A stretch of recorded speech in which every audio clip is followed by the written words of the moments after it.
এবার আমরা নজর রাখবো আবহাওয়ার খবরের দিকে। আপনাদের জানিয়ে রাখি, ইতিমধ্যে আলিপুর আবহাওয়া দপ্তর তারা জানিয়েছে ফের কিন্তু তাপপ্রবাহের সতর্কতা দেওয়া হয়েছে এবং আগামী 19 এপ্রিল পর্যন্ত তাপপ্রবাহের সতর্কতা জারি করা হয়েছে আলিপুর আবহাওয়া দপ্তরের তরফ থেকে। ফের দক্ষিণবঙ্গে তাপপ্রবাহের সতর্কতা জারি, এমনটাই পূর্বাভাস দিয়েছে আলিপুর আবহাওয়া দপ্তর।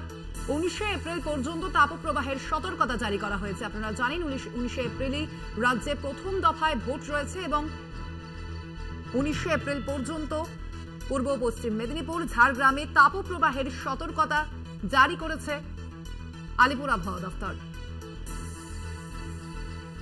এ বিষয়ে আরো বিস্তারিত জানবো। ফোন লাইনে রয়েছেন প্রতিনিধি শাশ্বতী রায়। শাশ্বতী, আলিপুর আবহাওয়া দপ্তর এ বিষয়ে ঠিক কি জানিয়েছে?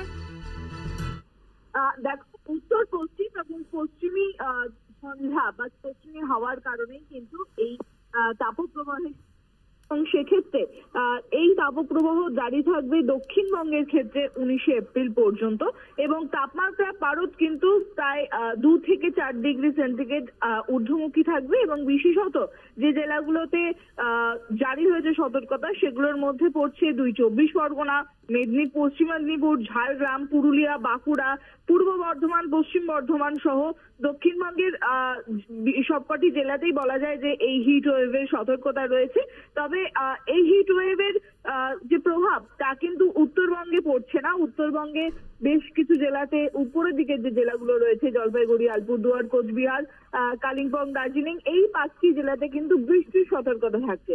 তবে এই তাপমাত্রার পারদ বৃদ্ধি হওয়ার পরে কিন্তু অস্বস্তিকর পরিস্থিতি তৈরি হবে এবং কলকাতা সহ দক্ষিণবঙ্গের প্রত্যেকটি জেলাতে তাপমাত্রা প্রায় 40 ডিগ্রি উপর উঠতে পারে বলে মনে করছে আলিপুর আবহাওয়া দপ্তর। এবং সেক্ষেত্রে সকাল 11টা থেকে বিকেল 4টে পর্যন্ত বাড়ির বাইরে বেরোনোতে বেশ কিছু জায়গায় নিষেধাজ্ঞা জারি করা হয়েছে এবং আলিপুর আবহাওয়া দপ্তর যেমনটা জানাচ্ছে যে তাপমাত্রার পারদ যেরকম ঊর্ধ্বমুখী থাকবে সেরকমই কিন্তু অস্বস্তিকর পরিস্থিতি তৈরি হবে দক্ষিণবঙ্গের এই জেলাগুলোতে।